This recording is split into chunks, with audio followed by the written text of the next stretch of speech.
നമ്മൾ രണ്ടാമതായി ചർച്ച ചെയ്യുന്നത് MTയുടെ ഇന്നലത്തെ KLF വേദിയിലെ പരാമർശങ്ങൾ തന്നെയാണ്. അദ്ദേഹം എയ്തുവിട്ട അസ്ത്രം ഒരു വലിയ കൊടുങ്കാറ്റായി കേരളത്തിൻ്റെ രാഷ്ട്രീയ സാംസ്കാരിക മേഖലകളിലാകെ വലിയ വിവാദമായി കത്തിപ്പടരുന്ന ഒരു സാഹചര്യമാണുള്ളത്. അപ്പോൾ സാഹിത്യകാരന്മാർ തന്നെ രണ്ട് വഴിക്കായിക്കൊണ്ട് അതിനെ വ്യാഖ്യാനിക്കുന്നു, അതിനെ നേരിടുന്നു. സ്വാഭാവികമായും പ്രതിപക്ഷത്തിന് കമ്മ്യൂണിസ്റ്റ് സർക്കാർ, ഇടതുപക്ഷ സർക്കാരിനെതിരെ തിരിച്ചുവിടാൻ പാകത്തിലുള്ള കാരണങ്ങളൊക്കെ ആ പ്രസംഗത്തിലുണ്ട്. അത് വേണ്ട രീതിയിൽ കോൺഗ്രസ് നടത്തുന്നുണ്ട്. അതിനെ പ്രതിരോധിക്കാൻ പല വഴികൾ നോക്കുന്നുണ്ട് CPM. പക്ഷേ ഒന്നും ശരിയായ രീതിയിലേക്ക് ആകുന്നില്ല എന്നുള്ളതും നമ്മൾ കാണുകയാണ്. അപ്പോൾ ഇപ്പോഴും ചർച്ച എന്താണെന്ന് വെച്ചാൽ ആരെയാണ് ഉന്നം വെച്ചത് MT? അതായത് CPM ഈ ഘട്ടത്തിൽ പറയുന്നത് അത് മോദിയെയും കേന്ദ്ര സർക്കാരിനെയുമാണ് എന്നുള്ളതാണ്. അതേസമയം BJPക്കാരും കോൺഗ്രസ്സുകാരും പറയുന്നത് പിണറായി ഇരുത്തിയാണ്. കാരണം അതിൽ ഉദാഹരിച്ചത് EMSനെയാണ്, കമ്മ്യൂണിസ്റ്റ് ഭരണകൂടങ്ങളെയാണ്. അതുകൊണ്ടത് പിണറായിയാണ് എന്നുള്ളതാണ് കോൺഗ്രസ് പറയുന്നത്. അപ്പോൾ ഇപ്പോഴും അതിലൊരു വ്യക്തത വന്നിട്ടില്ല. അതിൽ MT തന്നെ വ്യക്തത വരുത്തണമെന്നൊക്കെയുള്ള ആവശ്യമില്ല. പക്ഷേ MT അക്കാര്യത്തിൽ ഇനി വ്യക്തത വരുത്താൻ സാധ്യതയുമില്ല. അജിംസ്, എന്താണ് തോന്നുന്നത്? ഇതിനകത്ത് MTന് ഒരു വ്യക്തത ഒന്നും വരുത്താൻ പോകുന്നില്ല. പക്ഷേ ഇപ്പോഴും MTയുടെ ആ വാക്കുകളെ ഇനി ഏതൊക്കെ അർത്ഥത്തിലായിരിക്കും കേരളത്തിൻ്റെ രാഷ്ട്രീയ ഭാവിയെ ബാധിക്കാൻ പോകുന്നത്? അല്ല, ആ പ്രസംഗത്തിൽ ഒരിക്കലും അദ്ദേഹം ആരെയാണ് വിമർശിക്കുന്നതെന്ന് പറയുന്നില്ല. അദ്ദേഹം മുമ്പ് 2003 മറ്റോ എഴുതിയ ഒരു ലേഖനം മറ്റൊരു പേപ്പറിൽ എഴുതി തയ്യാറാക്കി അത് വായിക്കുകയാണ് ചെയ്തത്. അതിന് ഒരു ആമുഖം, ഒരു അഡ്രസ്സ് എഴുതി ചേർത്തു എന്നല്ലാതെ ആ ലേഖനത്തിലെ മുഴുവൻ ഭാഗവും എടുത്തിട്ടില്ലെങ്കിലും പ്രസക്തമായ ഭാഗങ്ങൾ എഴുതി വെച്ചിട്ട് അദ്ദേഹം വായിക്കുകയാണ് ചെയ്തത്. അത് ആരെയും ഉദ്ദേശിച്ചാണെന്ന് ആ പ്രസംഗത്തിൽ എവിടെയും ഇല്ല. 2003 കോണ്ടെക്സ്റ്റിൽ എഴുതിയ ഒരു ലേഖനം 2024 അദ്ദേഹം പ്രസംഗിക്കുന്നു എന്ന് മാത്രമേ ഉള്ളൂ.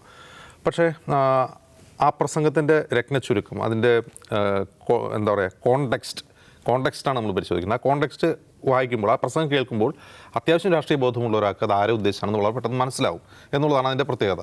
അപ്പോൾ അങ്ങനെ ഒരു പ്രസംഗം മുഖ്യമന്ത്രി വേദിയിലിരുത്തി നടത്താൻ മാത്രം രാഷ്ട്രീയ ധൈര്യം MT കാണിച്ചു എന്നുള്ളതാണ് അവിടെ പ്രസക്തമായൊരു കാര്യം. കാരണം സാധാരണ അങ്ങനെ ഒരാളെ വേദിയിലിരുത്തി വിമർശിക്കുമ്പോൾ, പക്ഷേ ആ വിമർശനത്തിന് ഒരു അന്തസ്സുണ്ടായിരുന്നു, ഒരു ക്ലാസ് വിമർശനമാണത്.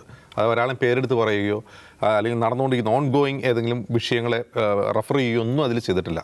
വളരെ കാര്യമാത്ര പ്രസക്തമായി ചരിത്രപരമായ ചില കാര്യങ്ങൾ ഉദാഹരണം പറഞ്ഞുകൊണ്ടാണ് ആ വിമർശനം ഉന്നയിക്കുന്നത്. അത് പിണറായി വിജയനെ പോലൊരാൾക്ക് അത് മനസ്സിലാവുകയും ചെയ്യുമെന്നാണ് ഞാൻ വിചാരിക്കുന്നത്. ആ പ്രസംഗം പിണറായി വിജയൻ കേട്ടിട്ടുണ്ടെങ്കിൽ അത് തന്നെ ഉദ്ദേശിച്ച് തന്നെയാണ്, തനിക്കുള്ള തിരുത്താണ് ആ പ്രസംഗത്തിലുള്ളതെന്ന് പിണറായി വിജയന് മനസ്സിലാവും. പക്ഷേ ആ പ്രസംഗം വന്ന ഉടനെ തന്നെ എന്താണ് സംഭവിച്ചത്? EP ജയരാജൻ LDF കൺവീനർ പറഞ്ഞു അത് പിണറായി വിജയനൊന്നും ഉദ്ദേശിച്ചല്ല, അത് മോദിയെ ഉദ്ദേശിച്ചാണ് പറഞ്ഞത്, നാഷണൽ ലെവലിൽ ചർച്ച ചെയ്യേണ്ട ഒരു കാര്യമാണത് എന്നാണ് അദ്ദേഹം വിശദീകരിച്ചത്. KN ബാലഗോപാൽ പറഞ്ഞത് അവിടെയും കടന്നിട്ട് ട്രംപിനെ ഉദ്ദേശിച്ചാണ് പറഞ്ഞത് എന്നാണ് KN ബാലഗോപാൽ. ഇനിയിപ്പോൾ ചിലപ്പോൾ പുട്ടിനെ ഉദ്ദേശിച്ചായിരിക്കാനും സാധ്യതയുണ്ട്. കാരണം സോവിയറ്റ് യൂണിയനും കമ്മ്യൂണിസവും ഒക്കെ ഉദ്ധരിക്കുന്നതുകൊണ്ട് ചിലപ്പോൾ അതിന് വ്ളാദിമിർ പുടിനെ ഉദ്ദേശമാണെന്നും വേണമെങ്കിൽ ആർക്കും പറയാം. ഇന്ന് ദേശാഭിമാനി കൊടുത്ത ഒരു വാർത്തയിൽ ദേശാഭിമാനിയോട് MT പറഞ്ഞു അത് ഞാൻ ആരും ഉദ്ദേശിച്ച് പറഞ്ഞതല്ല, കോമൺ ആയിട്ട് പറഞ്ഞതാണ്. പക്ഷേ ദേശാഭിമാനി മാത്രം ദേശാഭിമാനി പറയും, ചിലപ്പോൾ അങ്ങനെ ആയിരിക്കും. MT അതാരും ഉദ്ദേശിച്ചല്ല പറഞ്ഞതെങ്കിൽ പോലും നമ്മൾ ഒരു വിമർശനം ഉന്നയിക്കുകയാണ്, നമ്മളത് പേരെടുത്ത് വിമർശനം ഉന്നയിച്ചത്. ഇപ്പോൾ എന്നെ പറ്റി ഒരാൾ എൻ്റെ പേരെടുത്ത് പറയാതെ ഒരു കാര്യം പറയുകയാണ്, അത് നമുക്ക് കൊള്ളുന്നുണ്ടെങ്കിൽ നമ്മളത് തിരുത്തേണ്ടതുണ്ട്. ഇതെന്നെ ഉദ്ദേശിച്ചാണല്ലോ, എന്നെ തന്നെ ഉദ്ദേശിച്ചാണല്ലോ എന്ന് എനിക്ക് തോന്നുന്നുണ്ടെങ്കിൽ അത് ഞാൻ തിരുത്തേണ്ട കാര്യമാണ്. അങ്ങനെയുള്ള ഒരു ഫീഡ്ബാക്ക് എന്ന് പറയുന്നത് അതാണല്ലോ.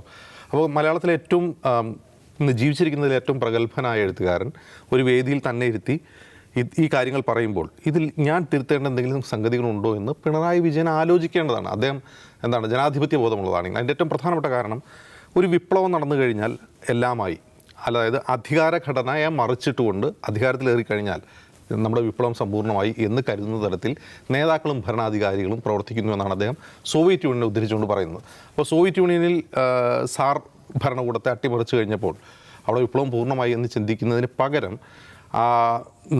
ചില നിമിത്തങ്ങളാൽ, ആ വാക്കുകളാണ്, ചില നിമിത്തങ്ങളാൽ അധികാര കസേരയിൽ എത്തിപ്പെടുന്ന ചില നേതാക്കൾ അവരെത്തിപ്പെടുകയാണ്. അത് അവരുടെ കഴിവുകൊണ്ടാണെന്ന് പറയില്ല, ചരിത്രപരമായ ചില നിമിത്തങ്ങളാൽ അവർ അധികാര കസേരയിൽ എത്തിപ്പെടുമ്പോൾ അദ്ദേഹം നയിക്കുന്നവരും ഒരു വലിയ ജനസഞ്ചയത്തെ നയിക്കപ്പെടാൻ വിധിക്കപ്പെട്ടവരുമാക്കി മാറ്റുന്നു.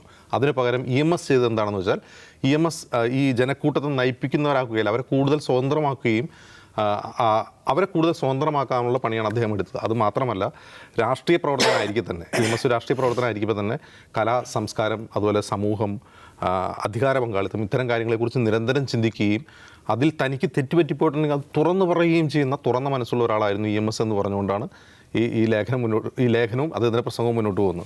അപ്പോൾ ഇത് നമ്മൾ ഇപ്പോഴത്തെ കോണ്ടെക്സ്റ്റിൽ വായിച്ചു കഴിഞ്ഞാൽ പിണറായി വിജയൻ എന്ന മുഖ്യമന്ത്രി, CPM-ൻ്റെ പോളിറ്റ് ബ്യൂറോ അംഗം, അദ്ദേഹം ഇന്ന് CPM-ൻ്റെ ഏറ്റവും വലിയ നേതാവാണ്. ഒരുപക്ഷെ സീതാറാം യെച്ചൂരിയേക്കാൾ കൂടുതൽ ജനസ്വാധീനമുള്ള നേതാവാണ്. ജനങ്ങൾ ആദരിക്കുകയോ ബഹുമാനിക്കുകയോ ഫോളോ ചെയ്യുന്ന ഒരു നേതാവാണ്. എന്നിരിക്കെ പിണറായി വിജയൻ്റെ കഴിഞ്ഞ മുഖ്യമന്ത്രി ആയതിനു ശേഷമുള്ള കാലം, അതിനു മുമ്പ് അദ്ദേഹം പാർട്ടി സെക്രട്ടറി ആയിരുന്ന കാലം എടുത്ത് പരിശോധിച്ചാൽ ഈ ജനസഞ്ചയത്തെ, അതായത് ഈ പാർട്ടിയിൽ അണിചേർന്നിട്ടുള്ള അതിൻ്റെ പ്രവർത്തകരെ അല്ലെങ്കിൽ പാർട്ടിയോട് അനുഭവമുള്ളവരെ, അതിന് വോട്ട് ചെയ്യുന്ന ആളുകളെ സ്വതന്ത്രരാക്കാൻ, അവരെ ഒരർത്ഥത്തിൽ എന്താണ് പറയുക, സ്വാതന്ത്ര്യബോധമുള്ളവരാക്കാൻ വേണ്ടി എന്ത് ചെയ്തു എന്നൊരു വളരെ നിർണായകമായ ക്വസ്റ്റ്യനാണ്. ആ ക്വസ്റ്റ്യന് ഉത്തരം കണ്ടെത്താൻ പിണറായി വിജയന് കഴിയില്ല. അതിന് കാരണം EMS-ൻ്റെ കാലത്തോ അതിനുശേഷമുള്ളവരുടെ AKG-യുടെ കാലത്തോ ഉള്ളതിനേക്കാൾ കൂടുതൽ അടിമത്ത മനോഭാവവും ദാസ്യ മനോഭാവവും വ്യക്തിപൂജയും വ്യക്തിയാരാധനയും ആ പാർട്ടിക്കകത്തും അതുപോലെ സമൂഹത്തിലും വളർന്നു വരുന്നു എന്ന അപകട സൂചന, ജനാധിപത്യത്തിനുള്ള അപകട സൂചനയാണ് MT ചൂണ്ടിക്കാട്ടുന്നത്. അത് മനസ്സിലാകാത്തതുകൊണ്ടല്ല EP ജയരാജനും KN ബാലഗോപാൽ ട്രംപിലേക്കും പുടിനിലേക്കും മോദിയിലേക്കും നിൽക്കുന്നത്. അപ്പോൾ മോദിയെ വിമർശിക്കാൻ, മോദിക്കും ഇത് ബാധകമാണ്, ഈ പ്രസംഗം മോദിക്കും ബാധകമാണ്. പക്ഷേ മോദിക്കെതിരായിട്ട് മോദിക്കത് മനസ്സിലാക്കേണ്ട ബാധ്യതയില്ല. ഒന്ന് MT സംഘപരിവാർ സഹയാത്രികനല്ല, ഒരു സംഘപരിവാർ സഹയാത്രികനായിരുന്നു MT എങ്കിൽ നമുക്ക് മോദിയിലേക്ക് ആട്രിബ്യൂട്ട് ചെയ്യാമായിരുന്നു. അപ്പോൾ രണ്ടാമത്തെ കാര്യം, അതിൽ സോവിയറ്റ് യൂണിയനെയോ സാർ ഭരണകൂടത്തെയോ അല്ലെങ്കിൽ ഒക്ടോബർ വിപ്ലവത്തെയോ ഒന്നും റെഫർ ചെയ്യേണ്ട ആവശ്യം അപ്പോൾ മോദിയെ തിരുത്താൻ MTക്കില്ല.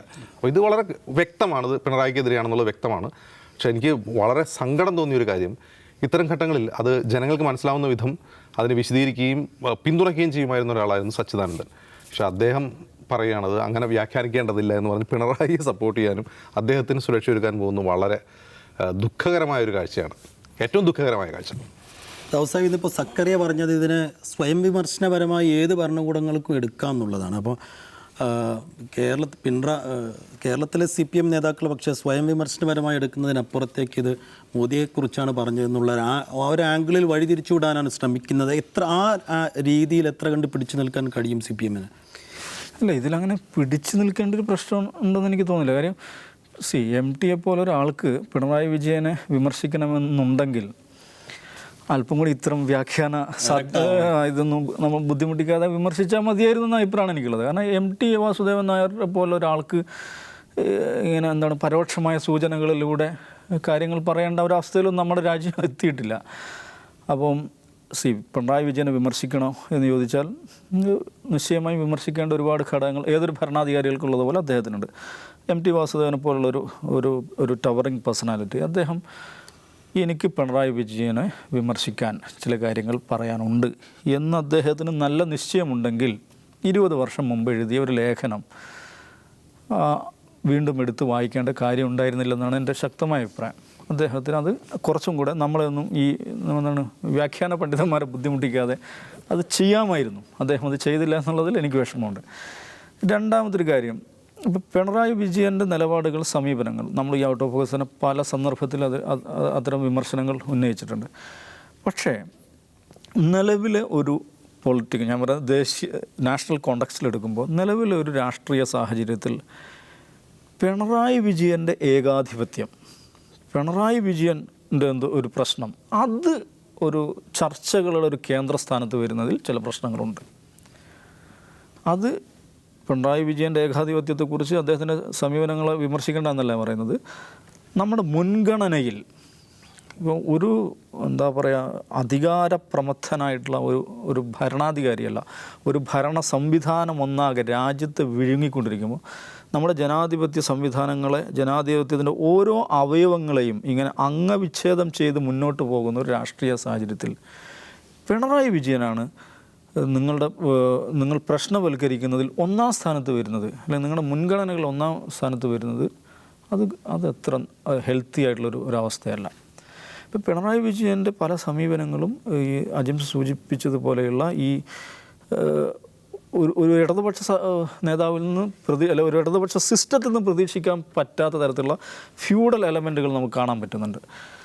പക്ഷേ അതേസമയം തന്നെ ആ മനുഷ്യൻ്റെ നമുക്കറിയാം, പിണറായി വിജയൻ്റെ ഒരു സ്റ്റൈൽ ഓഫ് ഡൂയിങ് എന്ന് പറയുന്ന സംഗതിയുണ്ട്.